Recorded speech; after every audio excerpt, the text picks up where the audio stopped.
Hello, good morning, नमस्कार सभी का स्वागत है स्पिरिचुअलिटी मैटर्स अध्यात्म की और मेरे इस चैनल पे। आई होप सब अच्छा कर रहे होंगे अपनी लाइफ में, लाइफ को एंजॉय कर रहे होंगे, गीता सत्र का आनंद ले रहे होंगे और इस गीता ज्ञान से बहुत कुछ सीख रहे होंगे।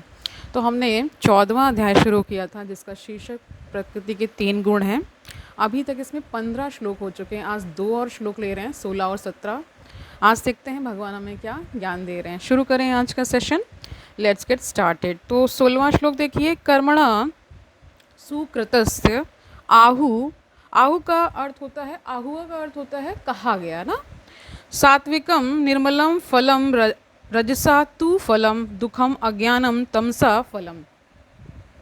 इसका अर्थ देखिए, पुण्य कर्म का फल शुद्ध होता है और सात्विक कहलाता है, लेकिन रजोगुण में संपन्न कर्म का फल दुख होता है और तमोगुण में किए गए कर्म मतलब कह रहे हैं कि तमोगुण में जो कर्म किए गए होते हैं, तो कह रहे हैं कि और तमोगुण में किए गए कर्म मूर्खता में प्रतिफलित होते हैं।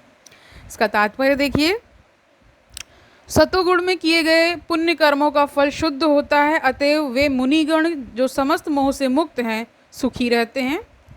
लेकिन रजोगुण में किए गए कर्म दुख के कारण बनते हैं। यानी अगर जो कहते हैं ना, जो राजसी प्रकृति के होते हैं, जो रज से ज़्यादा उनका अंतर्मन पूरा रहता है, तो उनको दुख भोगना पड़ता है, ऐसा बता रहे हैं। और दुख के कारण भी खुद ही बन जाते हैं। जो भी कर्म आप कर रहे हैं और अगर उसको आपने प्रभु को समर्पित करते हुए नहीं किया तो फिर वो दुख का कारण बन जाता है ना। भौतिक सुख के लिए जो भी कार्य किया जाता है उसका विफल होना निश्चित है। यहाँ साफ साफ बता दिया, अगर भौतिक सुख के लिए सब ये सब कार्य करेंगे तो विफल होना निश्चित है। ठीक है। उदाहरण के लिए क्या बताया, यदि कोई गगनचुंबी प्रसाद यहाँ महल के लिए है ना, बनवाना चाहता है तो उसके बनने के पूर्व अत्यधिक कष्ट उठाना पड़ता है। मालिक को धन संग्रह करने के लिए कष्ट उठाना पड़ता है और प्रसाद बनाने वाले श्रमियों को शारीरिक श्रम करना होता है। इस प्रकार कष्ट तो होते ही हैं। अतएव भगवत गीता का कथन है कि रजोगुण के अधीन होकर जो भी कर्म किया जाता है उसमें निश्चित रूप से महान कष्ट भोगने पड़ते हैं या भोगने होते हैं। इससे यह मानसिक तुष्टि हो सकती है कि मैंने यह मकान बनवाया या इतना धन कमाया, लेकिन यह कोई वास्तविक सुख नहीं है। अब देखिए, कई लोग तो इसी में सुख अनुभव करते हैं कि मेरे पास इतना पैसा है ना, इतना धन कमा लिया, तो उनको उसी तरह का सुख लगता है। ठीक है। जहाँ तक तमोगुण का संबंध है, कर्ता को कुछ ज्ञान नहीं रहता, अतः उसके समस्त कार्य उस समय दुखदायक होते हैं और बाद में उसे पशु जीवन में जाना होता है। पशु जीवन सदैव दुख में है। यद्यपि माया के वशीभूत होकर वे इसे समझ नहीं पाते। पशुओं का वध भी तमोगुण के कारण है। पशु वधिक ये नहीं जानते कि भविष्य में इस पशु को ऐसा शरीर प्राप्त होगा जिससे वह उनका वध करेगा। यही प्रकृति का नियम है। मानव समाज में यदि कोई किसी मनुष्य का वध कर दे तो उसे प्राण दंड मिलता है। सबको पता है ये चीज़। यह राज्य का नियम है। अज्ञानवश लोग यह अनुभव नहीं करते कि परमेश्वर द्वारा नियंत्रित एक पूरा राज्य है।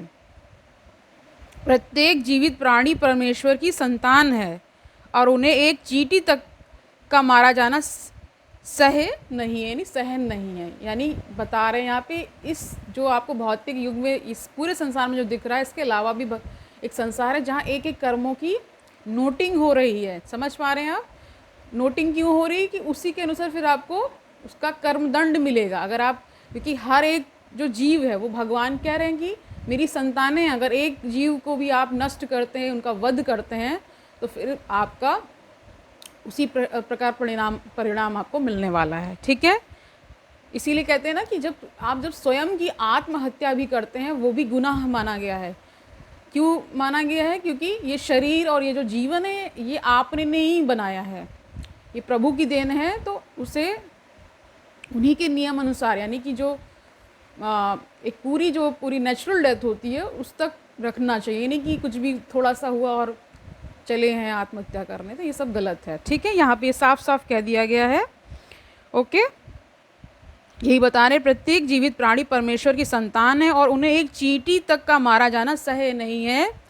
इसके लिए मनुष्य को दंड भोगना पड़ता है। अतएव स्वाद के लिए पशुवध में रत रहना घोर अज्ञान है। यानी जो स्वाद के लिए मांस मच्छी ये सब जो खाते हैं उसके लिए बताया जा रहा है, ये सब क्या घोर अज्ञान है। उन्हें नहीं समझ में आ रहा है कि ये करना कितना दंडनीय हो सकता है। ठीक है, मनुष्य को पशुओं के वध की आवश्यकता नहीं है, क्योंकि ईश्वर ने अनेक अच्छी वस्तुएं प्रदान कर रखी हैं। यदि कोई किसी कारण से मांसाहार करता है तो यह समझना चाहिए कि वह अज्ञानवश ऐसा कर रहा है और अपने भविष्य को अंधकारमय बना रहा है। समस्त प्रकार के पशुओं में से गोवध सर्वाधिक अधम है, यानी कि गो हत्या को सबसे नीचा बताया गया है, यानी इसे करा ही नहीं जाना चाहिए।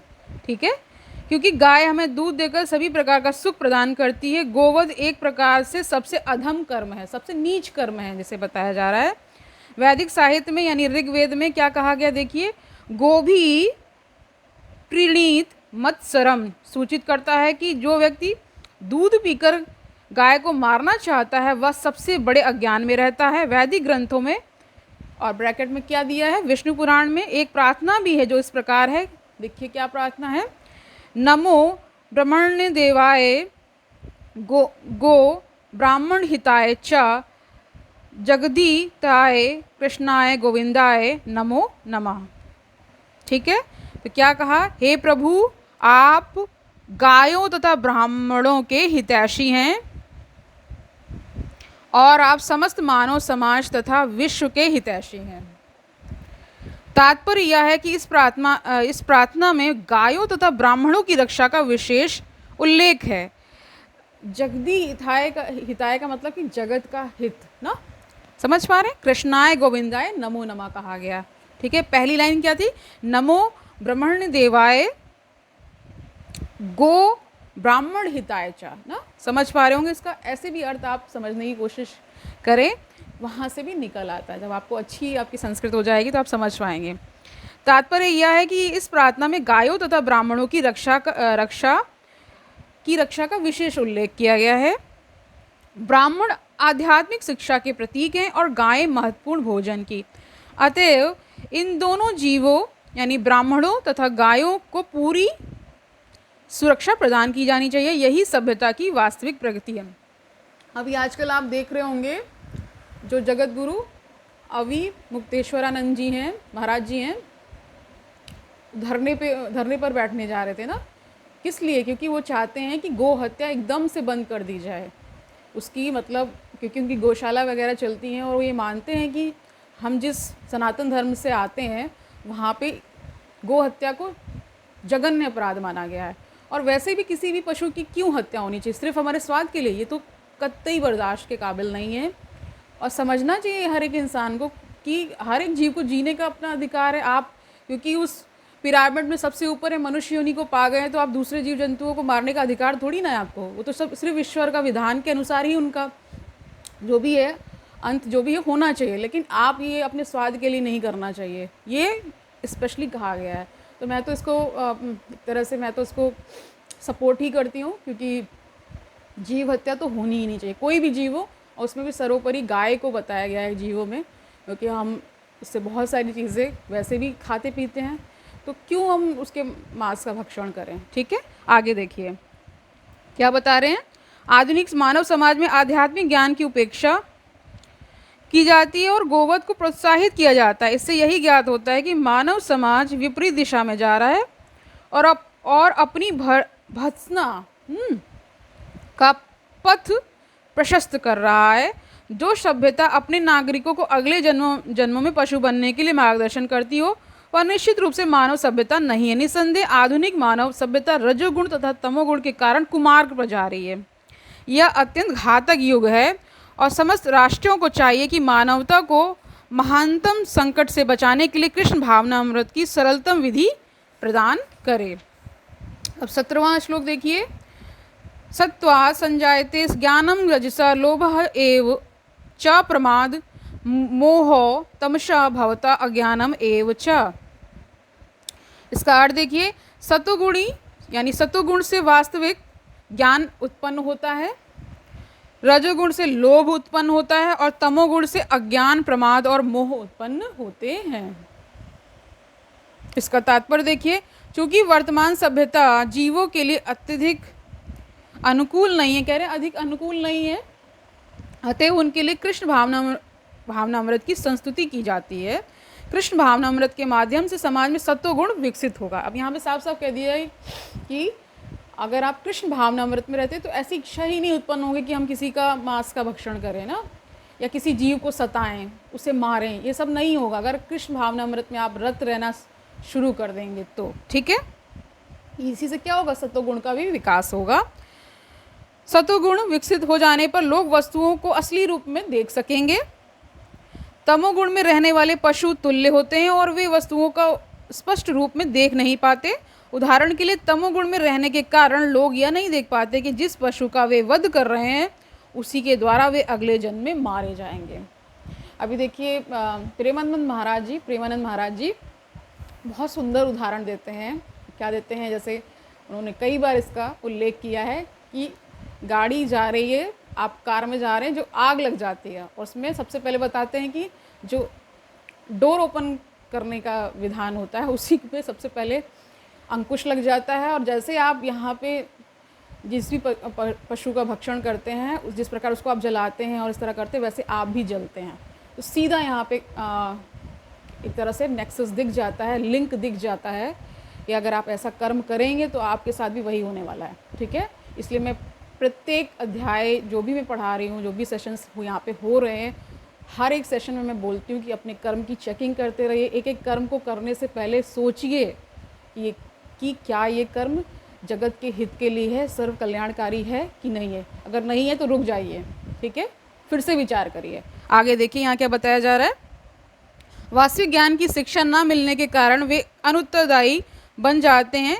इस उच्च श्रृंग कह रहे हैं कि ये एक तरह से भ्रष्ट कार्य है ना, को रोकने के लिए जनता में सत्वगुण उत्पन्न करने वाली शिक्षा देना आवश्यक है। सत्वगुण में शिक्षित हो जाने पर वे गंभीर बनेंगे और वस्तुओं को उनके सही रूप में जान सकेंगे। तब लोग सुखी तथा संपन्न हो सकेंगे। भले ही अधिकांश लोग सुखी तथा समृद्ध ना बन पाए, लेकिन यदि जनता का कुछ भी अंश कृष्ण भावनामृत विकसित कर लेता है और सत्वगुणी बन जाता है तो सारे विश्व में शांति तथा संपन्नता की संभावना है। नहीं तो यदि विश्व के लोग रजोगुण तथा तमोगुण में लगे रहे तो शांति और संपन्नता नहीं रह पाएगी। अब देखिए आजकल जो जितना क्राइम वगैरह देख रहे हैं, इसका कारण ही यही है कि लोग नशा कर रहे हैं, ये कर रहे हैं, वो कर रहे हैं, कि बुद्धि भ्रष्ट हो जाती है। जैसे आपने कोई भी नशा किया, चाहे वो जो भी सूखा नशा है या अल्कोहल वगैरह, उसका अगर आप कंजम्पशन करते हैं सबसे पहले बुद्धि भ्रष्ट होती है। लोग उसी मद में पता नहीं क्या कर डालते हैं और क्या क्या हो जाता है, उनको खुद ही होश नहीं रहता है। और जब होश आता है तो फिर क्या है, जेल है उनके लिए। फिर जेल तो सुरक्षित ही रखी गई, उन्हीं के लिए बनाई गई है। अगर कोई ऐसा कार्य करेगा तो फिर जाएगा ही। ठीक है, तो इसीलिए इन सब चीज़ों से आपको बचना है, सत्वगुण विकसित करना है, ऐसे कार्यों में लगना है जो परम कल्याणकारी हैं, जो सबके लिए कल्याणकारी हैं, उसमें हमारा भी कल्याण है। ठीक है, आगे देखिए क्या बता रहे हैं। नहीं तो यदि विश्व के लोग रजोगुण तथा तमोगुण में लगे रहे तो शांति और संपन्नता नहीं रह पाएगी। रजोगुण में लोग लोभी बन जाते हैं और इंद्रिय भोग की उनकी लालसा की कोई सीमा नहीं होती। कोई भी यह देख सकता है कि भले ही किसी के पास प्रचुर धन तथा इंद्रिय तृप्ति के लिए पर्याप्त साधन हो, लेकिन उसे ना तो सुख मिलता है, न मन की शांति, न मनः शांति। ऐसा संभव भी नहीं है क्योंकि वह रजोगुण में स्थित है। यदि कोई रंच मात्र भी सुख चाहता है तो धन उसकी सहायता नहीं कर सकता। उसे कृष्ण भावनामृत के अभ्यास द्वारा अपने आप को सत्वगुण में स्थित करना होगा। जब कोई रजोगुण में रत रहता है तो वह मानसिक रूप से ही अप्रसन्न नहीं रहता, अपितु उसकी वृत्ति तथा उसका व्यवसाय ही अत्यंत कष्टकारक होते हैं। उसे अपनी मर्यादा बनाए रखने के लिए अनेकानेक योजनाएं बनानी होती, यह सब कष्टकारक है। तमोगुण में लोग पागल यानी प्रमत्त हो जाते हैं, अपनी परिस्थिति से ऊब कर क्या करने लगते हैं, मतलब मदिरा पान करने लगते हैं, सेवन की शरण ग्रहण करते हैं, यानी मद्य सेवन की शरण ग्रहण करते हैं, और इस प्रकार वे अज्ञान के गर्त में अधिकाधिक गिरते हैं। अधिक से अधिक गिरना उनके लिए क्या होता है, निश्चित हो जाता है। जब आप यही सब कर नशा वृत्ति में अगर पड़ जाएंगे तो बुद्धि पहले भ्रष्ट होगी। विनाश काल आता है, सबसे पहले बुद्धि भ्रष्ट हो जाती है। ठीक है, ये एक तरह से क्रम है, इसको समझिए। जब कुछ विनाशकारी होने वाले होगा, सबसे पहले आपका विवेक नष्ट हो जाएगा, आपको गलत चीज़ ही सही नज़र आएगी, तो इसका मतलब विवेक नष्ट हो गया। ठीक है, जीवन में उनका भविष्य जीवन अंधकारमय होता है। ठीक है, तो आज के लिए इतना ही रखते हैं। आई होप आज का सेशन आपके लिए कल्याणकारी रहा है, आपने बहुत कुछ जान लिया है। कौन से गुण विकसित करने हैं, सतोगुणी विकसित कर रहे हैं, और ये भी कर्म की चेकिंग करते रहना है, खूब सारा स्वाध्याय करना है। अच्छे अच्छे मनुष्यों का जो भक्ति में रत पुरुष रहे हैं या स्त्रियां रही हैं, जैसे मीराबाई हैं और भी अनेक जो भी हैं, उनके चरित्र का अध्ययन करिए, कैसे उन्होंने अपना जीवन यापन किया, प्रभु की शरण कैसे ली, शरणागति कैसे ली, ये सब जानते रहेंगे तो आपको उस तरफ जाने का एक तरह से प्रेरणा मिलती रहेगी। आप गलत कार्य में जाने से या गलत रास्ते में जाने से बचेंगे। कल मिलते हैं, तब तक के लिए हरिओम तत्सत।